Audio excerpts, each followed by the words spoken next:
Kumla and Black Gemara. We are up to today's block of Tez Zayin Amud Aleph Masechta Yevamos.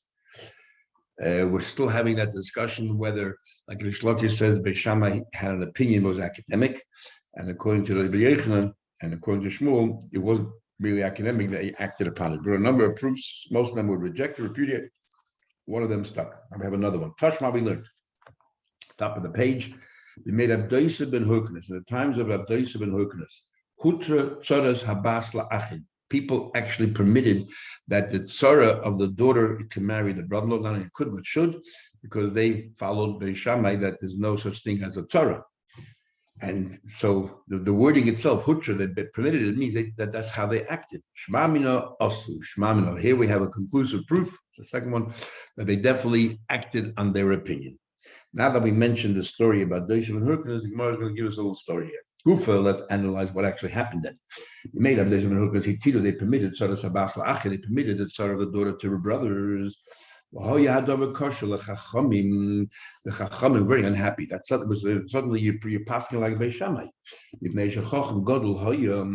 And because he was actually Doisha and Hurkanis was a great tzaddik and a big Talmid Chacham, and they were concerned that he's passing Beis Shammai, it's going to upset the balance here, because we always rule like Hillel. So the Eina, so the what do you call it? The Eina of Kamli, and his eyes stopped. He was blind. The love of the Beis Hamedrash, he couldn't see who walked in the Beis Hamedrash. So they decided, they said, Mi Yelech, the idea who is going to go to Rab Doisa and tell Rab Doisa that the halach is like Beis Hillel and that he's wrong. He said, don't worry, I'll go. The Achrab and who's after him, Rabbi Shua is like the Av Bezin then. And Achrab, who will go with him, who will escort him? Rabbi Elazar ben Azariah, who was the Nasi, or the temporary Nasi. But Achrab, me, and who will go after that? Rabbi Akiva. So those three great Tanoim, Rabbi Shua, Rabbi Elazar ben Azariah, and Rabbi Akiva, all went together. They went to his house and stood by the door. The maid came out and asked them who they were. And she said, so then she went back into Rabbi Doisa ben Hurkanis. She said, Rebbe, you have some rabbis here who came to visit you. He said, you can't, so tell them to come in. When they came in, the first person that stood next to Rabbi Shua, he grabbed the whole Rabbi Shua, and he placed him on a golden bed, because he was the Av Bezin. So Rabbi Yeshua said to him, Rebbe, I'm not the only one here. He was blind. Tell your other student to sit down. Who else is here? Rabbi Elazar ben Azariah. He's here. He's standing right behind me, and he was the Nasi. But Rabbi Yeshua was much older than him, so Rabbi Yeshua came in first. He said, ben Hurkanis said, wow, my good friend Azariah had a son. He said about him the following pasuk. Nada Yisi, I was young, Gamza Kanti, I became older. I've never seen by these people tzaddik nezav, a tzaddik who was forsaken, or v'zadim actually where his kids have to ask for bread.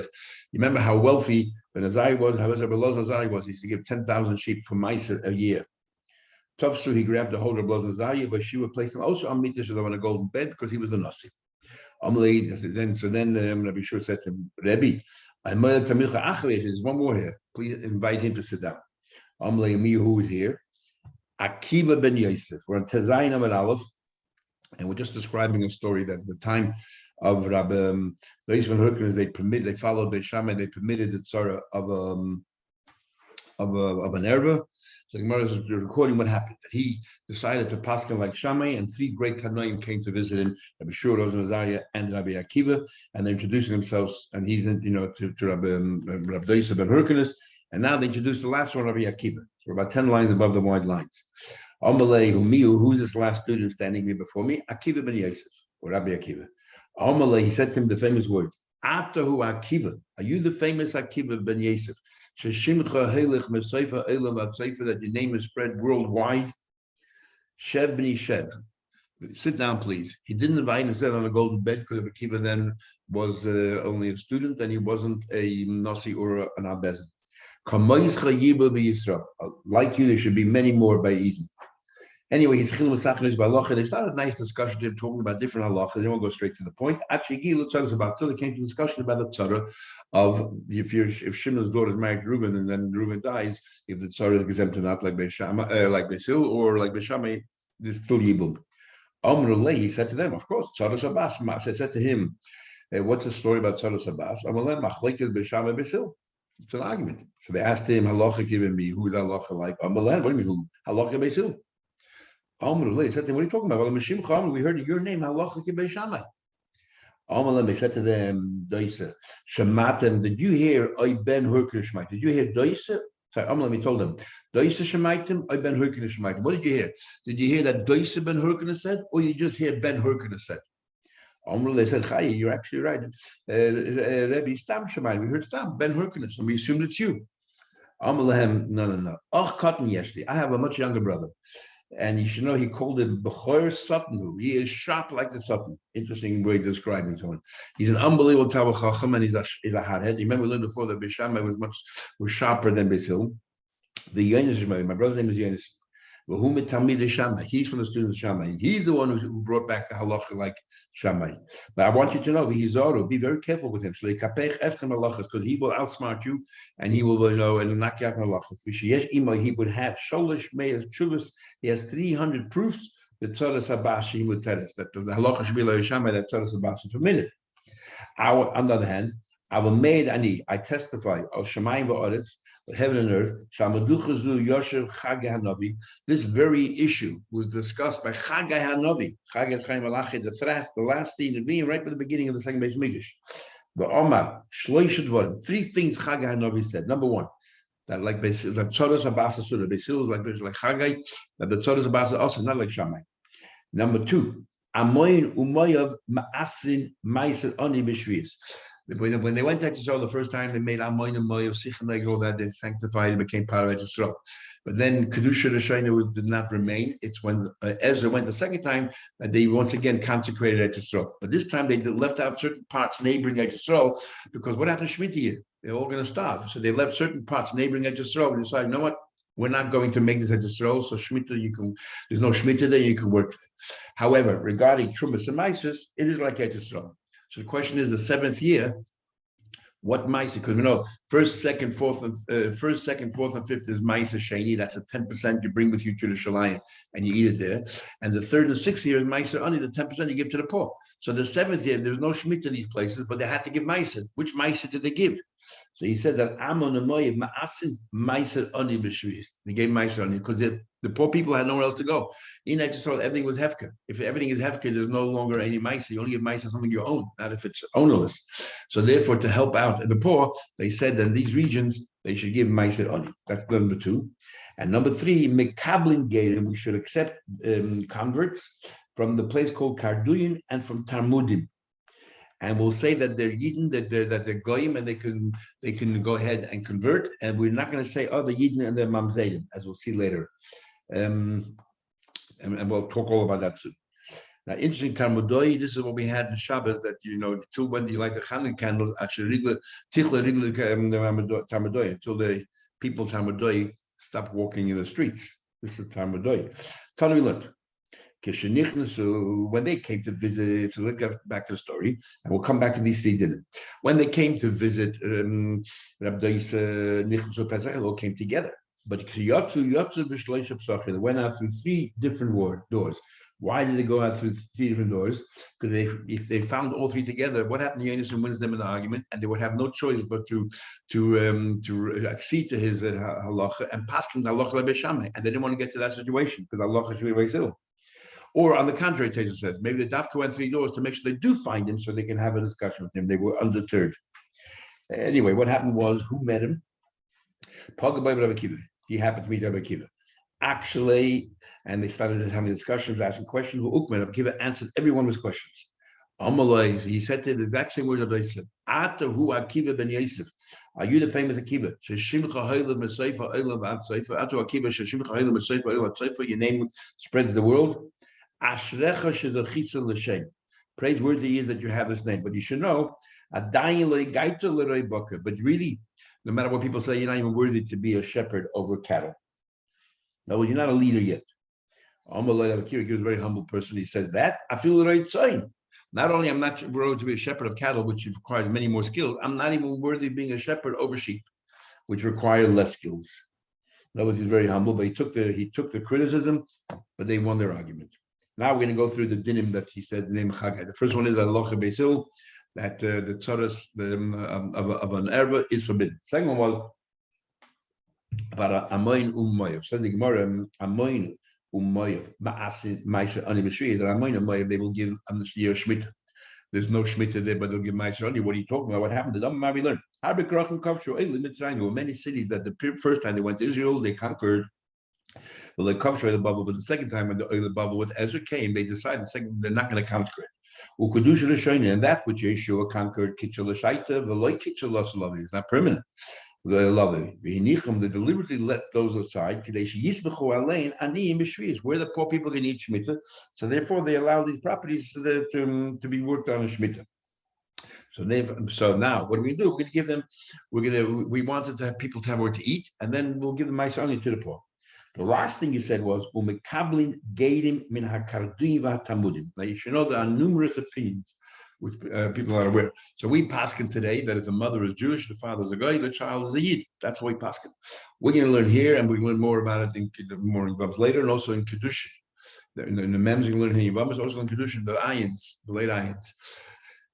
There's one school of thought that says that if you need both parents for the kid to be a kosher kid, but if the mother is a yid and the father is a goy, there's one opinion that says that the child is a yid but a mamzer.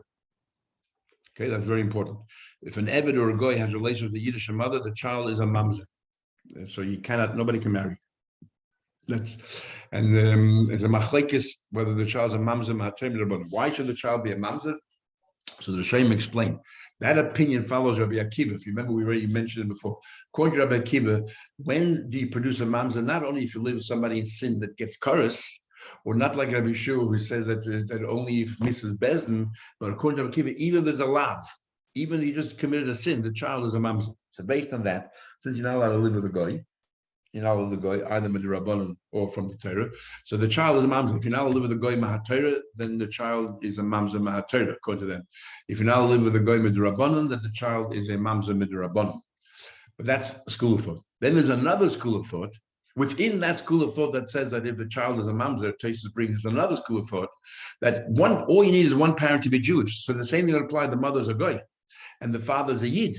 According to them, the child is a yid, but a mamzer. No difference. So within that thing, there are two opinions. That it could be that it's patriarchal, but the child will be a mamzer. And then we have what we hold. Like Sheda means that the mother's a yid, the child is 100% a proper yid. If the mother's a guy, the child is 100% proper guy. And in those missions that say that Sheda means they can come and convert. So now we're telling you, we'll soon see why, that you're allowed to accept converts from the Karduin Tamudim. We're not worried that there's mamzedim over there. And so on. Yeah. It's not so. You don't accept Geri Kaduim. And the reason is because they were Mamzedim. Why they're Mamzedim? We'll see later why they were Mamzedim. Says the Gemara, what do you call it? You're mixing up this Karduyim and this with a tough. When he says, you don't accept Geri, he's talking about the Karduyim with a tough. Kartuyim apostle. People get to apostle because we're worried about mamzeim there, either because a yid married a Yiddish, for goy married a Yiddish woman, the child is mamzer, so they're mamzeim, or because we'll see later. Others say, the version is as follows. Same outcome, but different version. He said, don't accept gating from Kartuyim with a tough. My love, Hainu Kartuyim, Hainu Kaduyim. So saying, isn't that the same thing with a tough or a dalad? We'll say from Kartuyim with a dalad, you could accept gating, there's no mamzeim there, but Kartuyim with a tough, you cannot accept. Kartuyim still the apostle. Rabbi Yechanan and Savia both said, the Savia could either be could be a name or could be a reference to an old Talmud Chacham. Like we have Husava, maybe there's a nickname for an old Talmud Chacham. They both say, Ein mekablim geidim in a Talmudim. They argue. They say you will not accept Gerim Talmudim, even though we just said before, Chagai is the one who said you do. So they argue, they don't believe that Chagai said it. They argue that they submit Hurkanus. How Amwedi can argue? With the Tana, I'm not sure. So you must have a Bryce somewhere else. Says the Gemara, so you're telling me that he said you do not accept Gerim from Talmudim, and that means that what? But learn. But now we learned. Kol Haksamim. The law is that if someone's a niddah, there's bleeding, some ha'torah, that's tummy, and for goy also, if they're bleeding, they're tummy with the rabbanon. Then you have a thing called a kesem. A kesem is a stain. And the stain that we say by Yid, if it's a certain size, it's tamei, it's size of a gris. But by goy, only if it's moist. But if it's dry, we weren't geyser on the ksami. So you walk around the city of Rekem. It says kolak samim haboim lerekem. If you found a kesem, some underwear with a stain, and you touched it in the city of Rekem, is Torah. Why is it Torah? Because the Yidden there don't throw out there. They're very careful with the laws of Tumah, so they wouldn't toss it away. And the goyim did, since it's dry, it's not metame. However, Rabbi Yehuda metame. Rabbi Yehuda says it is tame. Why is it tame? He says the Rabbanan say that the goyim they were not really converts, the real goyim. Rabbi Yehuda says no, they're really gated. They just didn't realize that, or they didn't care, and they reverted back to their old ways and they behaved like goyim. But they were really Yidden. And so what happened was they shmatzich, they became goyim again, and therefore we decided that they're still Yidden. The kesem is still tamei. Because a goy who became a yid and then decides to live like a goy, he's a yid forever. What about if, let's say, everyone agrees, everyone agrees it's amongst goyim, then tahirim, because the goyim were not goyzer and the yidden wouldn't throw it away. We ask a question. So this last line, the Bryce says no. I mean, that's a question. It says clear, open-ended statement in a goyish place. I don't care where. Even Talmud. There's no yin. Everything is goyim. Therefore, the kesem is Torah, which means that you could accept Gabriel from Talmud. What's the problem? And you said before that Rabbi Yochanan and what Rabbi Yochanan said, you do not take Gabriel from Talmud, which means that they're worried that the Yidden but they're mamzedim. But it says clearly here that Talmud, it seems all places, they're full goyim. So what's that do Rabbi Yochanan? Could Rabbi Yochanan lay down rules? They said, is mekabling getting the Talmud. Rabbi Yochanan laid down a rule. Mekabling, and our problem is that this is a Stam Mishnah. Rabbi Yochanan always passes like a Stam Mishnah, and the Stam Mishnah says that the people Talmud are totally goyim. And Rabbi Yochanan made a comment. Furthermore, Zoysim from here you see that mekabling getting the Talmud. If their kesem is Torah, which means you treat them like goyim, then why can't you accept goyim? They're the full-fledged goyim, they're not zaydim, goyim, and therefore you can convert them. He's just making a comment on this Mishnah, but he doesn't agree with it. Well, Rabbi Yochanan said a rule, we had it a number of times already, that halacha is Stam Mishnah. Halacha is always like a Stam Mishnah. And the end of the Mishnah, there's no argument, it's a Stam Mishnah. It says clearly that if you did between the goyim, that the kesem is Torah. That means that they're all considered goyim. So Moshe says that these are two Amoraim according to Rabbi Yochanan. What do you mean two Amoraim according to Rabbi Yochanan? So Taisus brings one shot that this whole principle that we always say that Rabbi Yochanan rules like Stam Mishnah, not everyone agrees. It's only based on one student. The other student says Rabbi Yochanan never said that. He never said the halacha like a Stam Mishnah, and therefore he doesn't agree with the Stam Mishnah. Or two Amoraim are arguing whether Rabbi Yochanan actually said that even Talmud is included in this Mishnah or not. Anyway, it's interesting that they're arguing this whole principle that we constantly bring down the Halakha Stam Mishnah, and here suddenly we find out that one of his students said Rabbi Yochanan never said that. Anyways, going further, Talmud my time alone. Okay, the one so Rabbi Yochanan said you should not accept any gain from Talmud, not like Chaga Hanovi. Why not? But in that itself, there's an argument Rabbi Yochanan and Safi between the two. They both agree you should not take any gain from Talmud, but what are we worried about exactly? One of them says, what happened was that the servants of Shlomo Melech decided to marry Yiddish girls. Why did the servants of the slaves of Shlomo Melech decide to marry Yiddish girls? Because Yiddish girls were very rich and they wanted to have a good life. And so therefore, they lived there. They were goyim. These are the slaves of Shlomo Melech. They were goyim. Not Eden. Eden is no problem. They were goyim. They married the Jewish girls. And Rabbi Yochanan holds that a Jewish girl who's married to a goy, the children are mamzedim. And because of mamzedim in Talmud, where the Avdei Shlema lived, there were plenty of mamzedim circulating. How can you marry anybody there? How do you know they're not a mamzed? That's view number one. Mishum Avdei Shlema, because he holds, the Eved Abba Bas Yisrael, if a goy lives with a Yiddish woman, Havlad mamzed, the child's a mamzed. Sorry, I skipped along.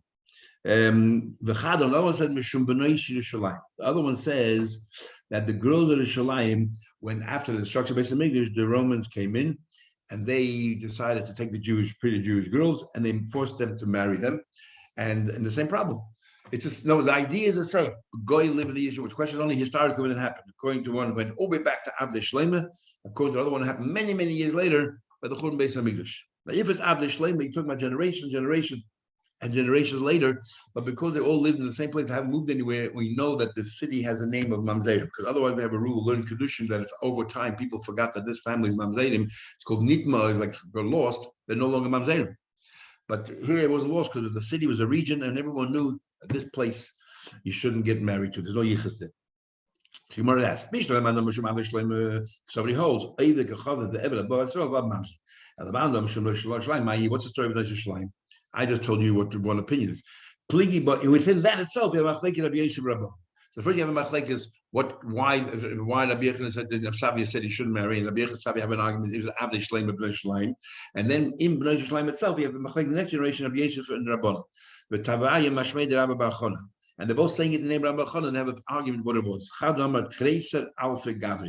What happened was there were 12,000 warriors, Vishisa Alpha Kashtuye, and 6,000 what do you call it, archers. And the Chadam, and the other one says, Teresa Alpha Gavi, there were 12,000 Roman soldiers. Uminayo, amongst the 12,000 was Shisa Alpha Kashtuye, 6,000 archers. So how many were there? 18,000 goyim, was 12,000 goyim? Either way, it was a big number. And while goyim were going to the Hechel, when the goyim went to destroy Chas Hashem, Rahman Islam, the Beis Hamikdash, they wanted to find the treasures. Hakom nifnu ala kesvazav. Most of them went searching for the gold.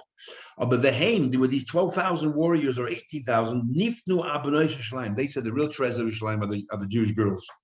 Shenema, and they went and kidnapped them and forced them to marry them. Shenema. It says Noshim Betzian Inu. The women in Yerushalayim they tortured Psulas ba'Ara Yehuda, the virgins in Ara Yehuda. So they decided. It's like a backhanded in a way compliment, but whatever it is, it's terrible. But they decided that there's this thing more important than money. So Avdei Shleima married Jewish girls for the money. They gave up money to marry Jewish girls. So that's the contrast between the Avdei Shleima and these warriors of Bnei Shleim. Bottom line is both of them are saying the same thing. The goyim needed a woman, the children of Mamzedim, and that's why you shouldn't marry anybody from Talmudai because they're actually Jewish, but the Mamzedim circulating there. Well, so the Gemara asks a question, going back to what we said before. We brought a pasuk, now we're digressing from it. You brought a pasuk, this is what he said about Rabbi Elazar ben Azariah. Wow, Rabbi Azariah's son is also rich. Who actually said this pasuk? I was young, I was old. Who said it? The Abisha said it himself. That Nara Yisi Gamzakanti. The Abisha is old, young, time doesn't exist. Now the Dovram himself is saying because until Mikoshish he didn't live beyond 70 years old. Was he that old? You know, he said Nari Zigam Zakanti sounds like Zakanti is way over 70 because Dovram passed away at the age of 70. And so what does it mean? Eloshmamina Sar Ha'olam Amru. The Sar of the world, the Malach said it. The Malach said it. Now, which particular Malach said it? So Tosfos actually brings an interesting thing. He says over here, we don't know which Malach it is. So Tosfos brings from one of the Piyutim. It says over there that Nar is called Matatron. So Malach Matatron, the one who takes out Tfilis and brings it up to Shemaim. So it seemed that who is this Nar Yisi? We're talking about Malach Matatron. He's the one who's saying it. Nar Yisi Gamzakanti. He says and he says another period says that who was Matatron? Matatron was Chanoich. Chanoich, who died young, so he says he was a Sar that started out as a human, and he became a Malach, which is one opinion that Chanoich died young, and he went to Shemaim as a Malach. So it can't be that this is a Sar Ha'olam, because it says the Eibush asked the Sar Ha'olam, what do you think she would create mankind and so on, and Chanoich didn't live to many years later. So it says the difference says Matatron is not the Sar Ha'olam. Why is Matatron called now? It's a name. It's not an adjective. That's a noun. So who was this Malach?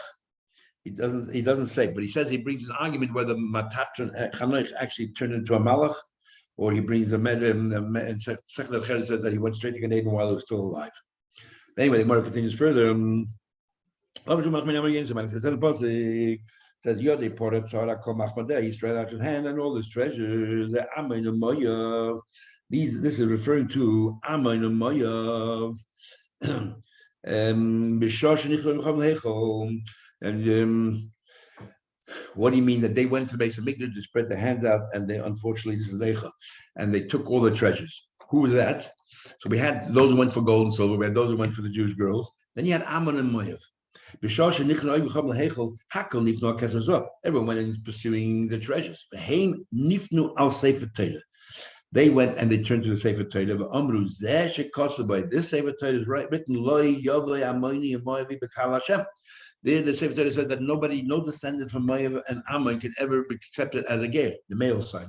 The female side, obviously, Rus was. Yisr be'esh, but they went ahead, let's burn it in fire. So they destroyed it symbolically to show that we don't agree or accept what it says over there. Then the pasuk says again in Eicha, Tziva Hashem leYaakov. Hashem said, "Yaakov, Tziva, all around you, Tzara will be your oppressors." I'm gonna have to go Humanya, like Humanya lefumnara, but in the city of Humanya, which is next to the place Pumnara, where a number of Eden live, the people of Humanya, the residents of Humanya, are constantly harassing the Eden of Pumnara. Rashi says the Greeks in Humanya. Not sure exactly where the Greeks come in, because we're talking now about the Chur Beis Hamikdash, which are the Romans or the Babylonians. The third Beis Hamikdash, we're talking about the third Beis Hamikdash would be the Babylonians, not the Greeks. Unless Rashi is saying here is that during the entire second Beis Hamikdash, they kept on bothering the Yidden, the Greeks. It's not just one particular period in time. Okay, now let's get back to what we learned for. This is an interesting halach. A goy, if a goy goes ahead, a goy, and gives kedushin today to a Yiddish woman, we are worried that what? That there should be kedushin. And why? Shema ma'aseres hashvatim. There's a big argument having about in Sanhedrin. What happened to Seres hashvatim? Did they mingle with did they mix up and they get, intermarried and so on? Or there's a special place for the Seres hashvatim? They were banished somewhere, and when Mashiach will come, they'll come back. And so there's all kinds of midrashim. In fact, I have a sefer at home called Metzias HaSeres HaShvatim, collects all the midrashim on what actually happened to the Seres HaShvatim. These are the Seres HaShvatim that were taken out of Israel. That was many years before the Yehuda and Binyamin were destroyed and Beis Mikdash. So every guy, we're worried that maybe they're from the Seres HaShvatim. And what are we worried about? So Rashi says we're worried that they married a non-Jewish woman, and if they married a Jewish woman, according to this opinion, the child is Jewish, but a mamzer. And if a mamzer gives kedushin, it's a valid kedushin. You still need to get. So if a guy gives kedushin, it's extraordinary gemara here. Says the gemara, what are you talking about? And the reason why we say we're only worried about the men. What about the Jewish women who married a guy? So gemara will soon tell us that the Jewish women couldn't bear children because their stomachs burst or the uterus burst, and they couldn't bear any children. So it's only the males of the Seres HaShvatim that carried the genes on. And you want to ask a question, but the fact is there's a minority of the goyim. We're called the party and Ruparish. If you leave your domain, then we follow majority, and most people are just goyim, not from Seres HaShvatim. The Gemara says meduchte de kvir. We're talking about from their regions where they live.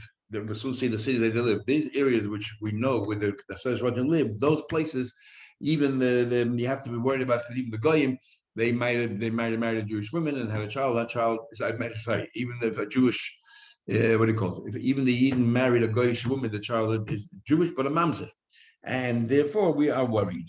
And Rashi uses the rule of kol kavua k'mechza mechzadami. Taisa said the reason is because in these areas, the majority of people were actually from Seres HaShvatim.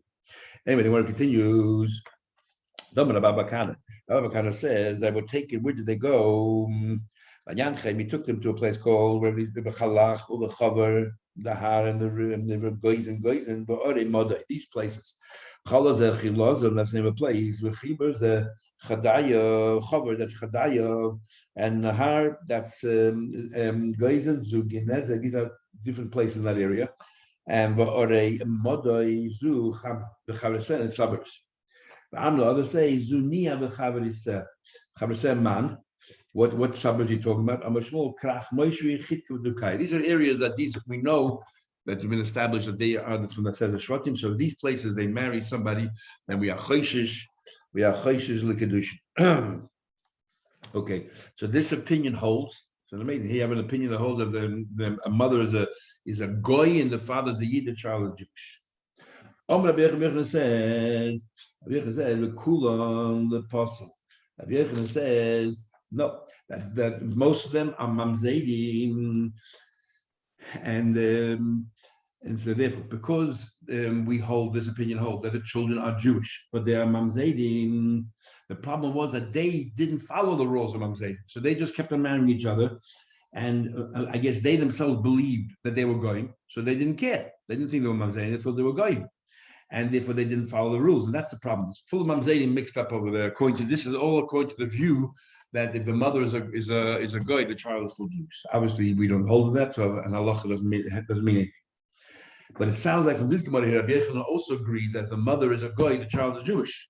But from other Rabbi Yechon, the place where he brings from other places, Rabbi Yechon, clearly Rabbi Yechon holds that if the mother is a goy, the child is a goy. When Shmuel heard this, he disagreed. Now, Rabbi Yechon later on, I guess, also agreed with Shmuel. Shmuel said that the only time your child is Jewish is if the mother is Jewish, not if the mother is a goy. And I bring it right from Pasuk. Amalei, he said, it says, Bincha habom Yisrael is called bincha. Only your son that comes from a Jewish woman is called your son.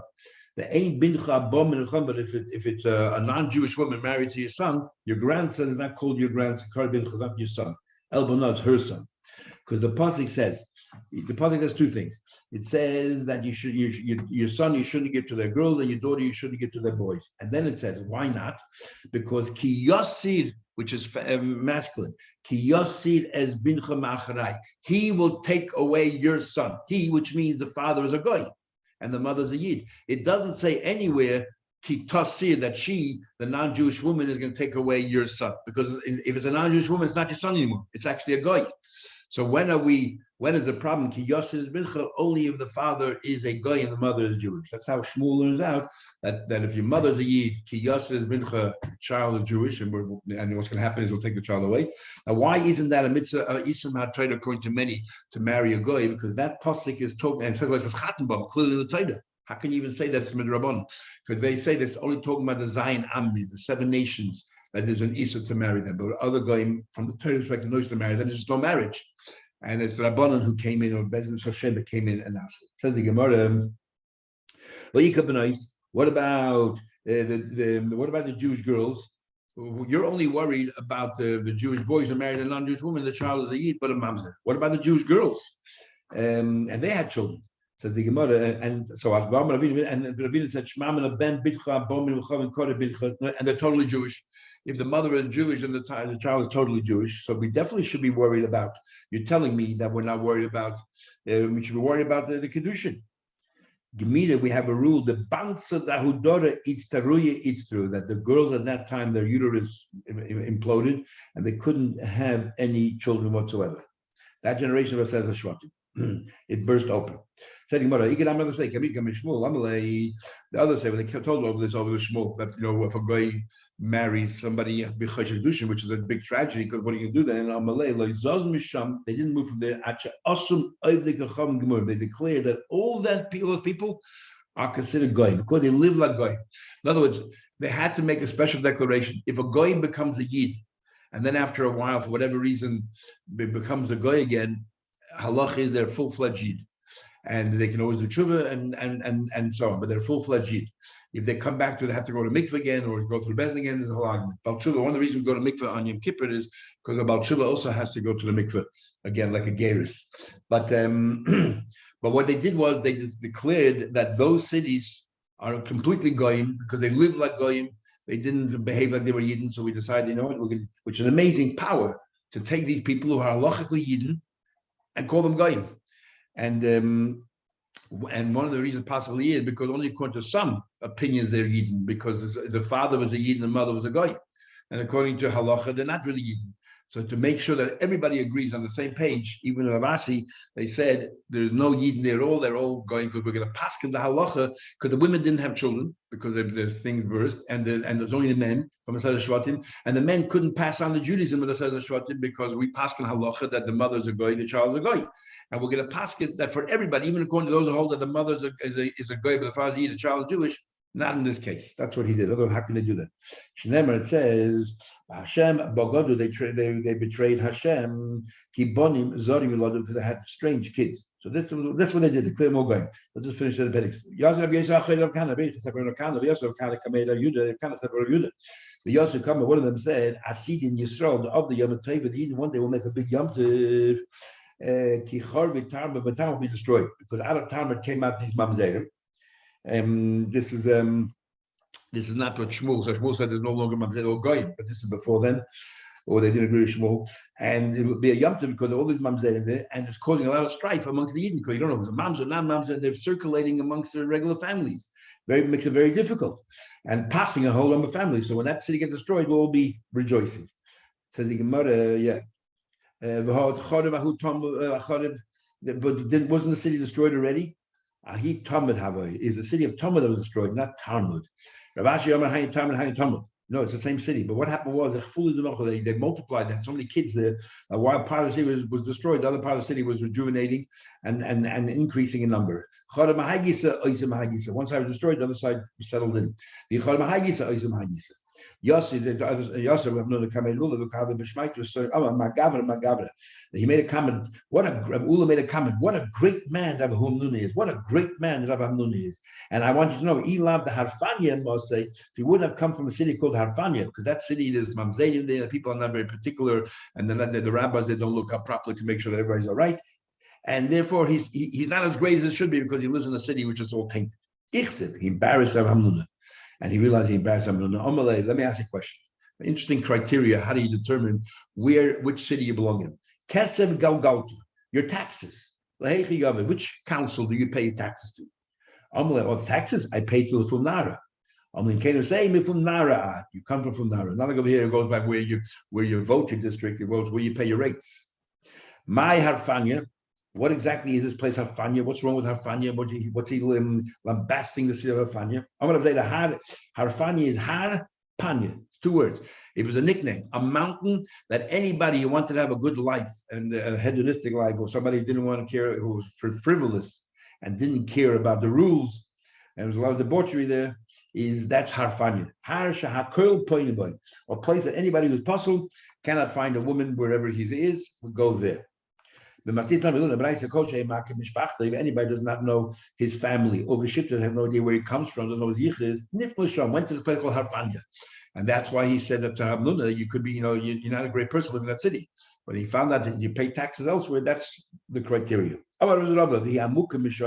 You should know that this is even worse than Gehenna. Living in Harfanya is worse than Gehenna, because Gehenna, after 11 months, 12 months, you go to Gan Eden. There's a takana, as we'll see in the pasuk in a minute. But Harfanya, there's no way of remedying. We don't know who you are. There's no yichus there. Remember, it says, "Miyat shoyo from the hands of Gehenna, Evdem, I will redeem them. Mimavis from death, Egolim, I will liberate them." V'ila psul lahu, but when it comes to Harfanya, it's psul less lahu tekanta. There's no way of fixing that up in a way, so it's worse than Gehenna. Said Gemara, psul Harfanya, mishum psul the mission. That the psulim of Harfanya are from psulim of Mission, from a city called Mission. A psulim the Mission, psulim the Talmud, is worse than the psulim of Talmud, which we talk about till now. Psulim Talmud from Avdei Shlema. Where did the psulim Talmud come from? From Avdei Shlema. So Harfanya came from Mission, and Mission from the dregs of Mission, and Mission came from the dregs of Talmud, and Talmud came from these Avdei Shlema. The opinion we said before, that was the slave of Shlomo Melech. And this is what people say. What do you call it? Kava Rabba the Kava Zuda, whether it's a big measure, whether it's a small measure, is menagde the Ozil Lishael. They used to roll down and go to the Shael. No, they just rolled, all the psulim rolled from place to place. And from Shael they went to Talmud, and from Talmud they rolled down to Mission, and from Mission they went to Harfanya. So Harfanya is the nadir of everything, the worst possible place, wherever that is. Okay, we just completed the first Perek of Yevamos. Everyone have a